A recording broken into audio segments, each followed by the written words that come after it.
এই প্রেমপত্রটা আপনাকে লিখতে হবে একটা নির্দিষ্ট সময়সীমার মধ্যে এবং সেখানে কয়েকটি শব্দ থাকতেই হবে যেটা আমি আপনাকে এখন বলে দিব। আচ্ছা বলো কি কি শব্দ? ওকে, প্রথমটি হচ্ছে প্রতারণা, ভালোবাসা, আচ্ছা। অহংকার, আবেগ, মুহূর্ত এবং বিচ্ছেদ। আচ্ছা। এই 6টি শব্দ দিয়ে আপনাকে একটি চিঠি লিখতে হবে। আমি কি বলে দেব নির্দিষ্ট করে? পূর্ণমান কত? পূর্ণমান ঈদের আনন্দের মাত্রা যেরকম অসীম না? হ্যাঁ। আচ্ছা অসীম, ঠিক আছে। তাহলে কাকে লিখতে হবে? কাকে লিখতে হবে? উনি আমাকে প্রশ্ন করে যাচ্ছেন। কারণ আমি তো লিখছি না। আপনি লিখছেন, ডেফিনেটলি বিপাশা হায়াত লিখবেন। তাহলে তো তোমাকে বলতে হবে না আমি কাকে লিখছি। এমন একজনকে লিখবেন যিনি আসলে আপনার মনের কোনো এক জানালার পাশে গুটিসুটি মেরে বসে আছে, মাঝে মাঝে উকি দেয়, এরকমও হতে পারে আর কি। তাই না?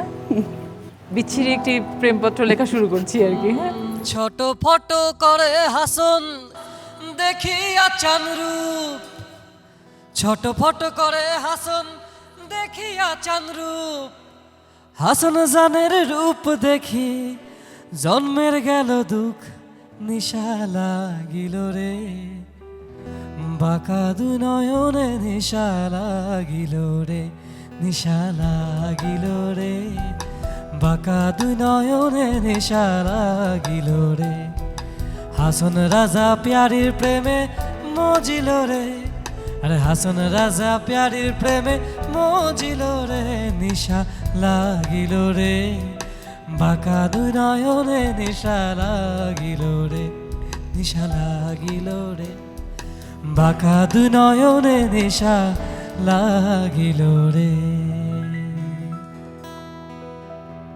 মানে আমি তো রিভাইজ করার সময় পেলাম না, মানে কিছুই হয়নি। তুমি আমার অন্তরে বিরাজমান দিবারাত্রি ক্ষণ অনুক্ষণ, প্রতি মুহূর্ত আমার কর্মচঞ্চল দিনের নানান আবেগ যখন অসীম আকাশে হালকা পালকের মতন ভেসে বেড়ায়, তখন কি তোমার কাছ পর্যন্ত আমার ভালোবাসা পৌঁছে যায়? তোমাকে নিয়ে আমার অন্তরে যে অনন্ত অহংকার, প্রেমময় কৃতজ্ঞতা, তাকে তুমি টের পাও?